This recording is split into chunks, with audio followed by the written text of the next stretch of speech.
স্বাধীনতা দিবসের ভাষণে প্রধানমন্ত্রী নরেন্দ্র মোদীর মন্তব্যকে কেন্দ্র করে তীব্র রাজনৈতিক প্রতিক্রিয়া।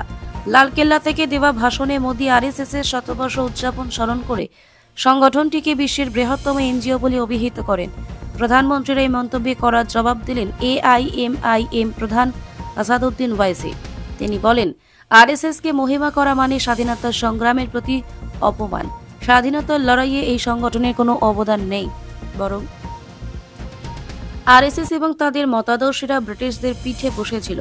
গান্ধীজিকে তারা ঘৃণা করত ব্রিটিশদের থেকেও বেশি। ওয়াইসের এই বক্তব্যকে ঘিরে নতুন করে বিতর্ক শুরু হয়েছে রাজনৈতিক মহলে। শাসক দল আরএসএস এর ভূমিকা নিয়ে গর্ব প্রকাশ করলেও বিরোধীদের দাবি প্রধানমন্ত্রীর শহীদদের আত্মত্যাগ ও স্বাধীনতা সংগ্রামের ইতিহাসকে অসম্মান করেছে। मैं बहुत गर्व के साथ एक बात का जिक्र करना चाहता हूं। आज से 100 साल पहले एक संगठन का जन्म हुआ, राष्ट्रीय स्वयंसेवक संघ। 100 साल की राष्ट्र की सेवा एक बहुत ही गौरवपूर्ण स्वर्णिम पृष्ठ है।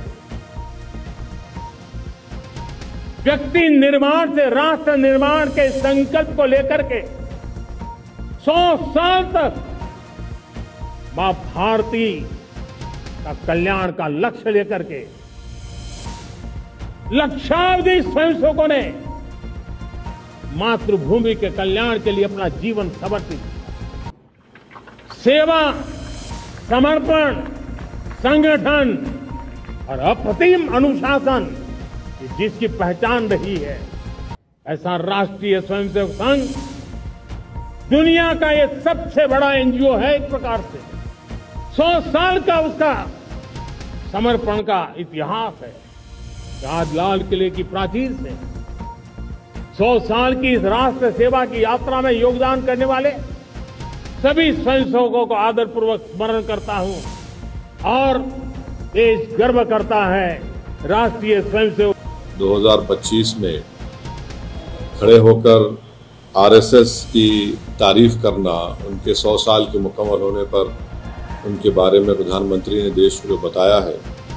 मैं समझता हूं कि ये हमारी जंग आज़ादी की जद्दोजहद की एक बहुत बड़ी तौहीन हुई, इसलिए कि आरएसएस और उनकी जितनी तंजीमें हैं वो तो जंग आज़ादी में हिस्सा नहीं लिए, बल्कि वो तो अंग्रेज़ों की ताईद में रहते थे और वो अंग्रेज़ों से ज़्यादा मुजाहिदीन आज़ादी से नफ़रत करते थे, चाहे गांधी हो या जितने बड़े बड़े नेता उस वक्त के हो हैं।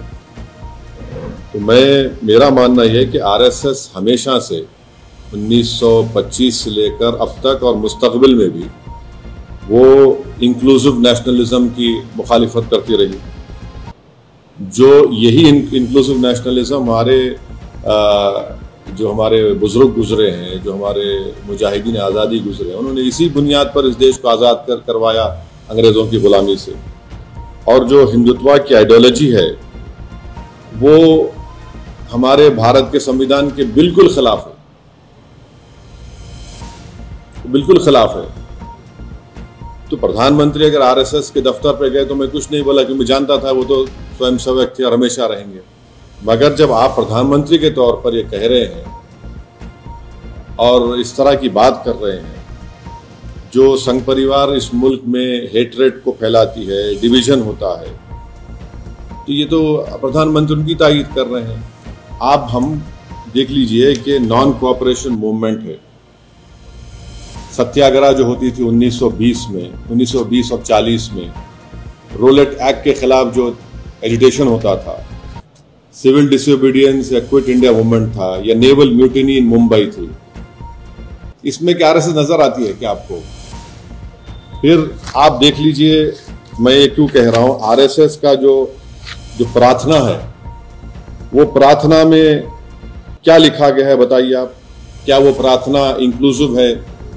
फिर आरएसएस का जो शपथ है, एक ही समुदाय के, रिलीजन, उनके सोसाइटी, कल्चर की बात होती है।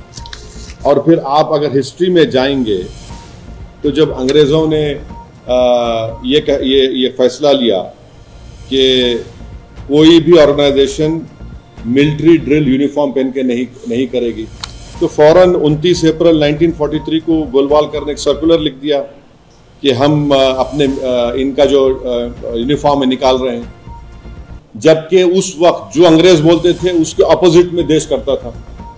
आपने किया वो। एक और बात आपको जानना चाहिए कि श्यामा प्रसाद मुखर्जी कौन है। श्यामा प्रसाद मुखर्जी जनसंघ के फाउंडर हैं, महासभा के हैं और आरएसएस के एक जिम्मेदार थे अंडर अ पैक्ट।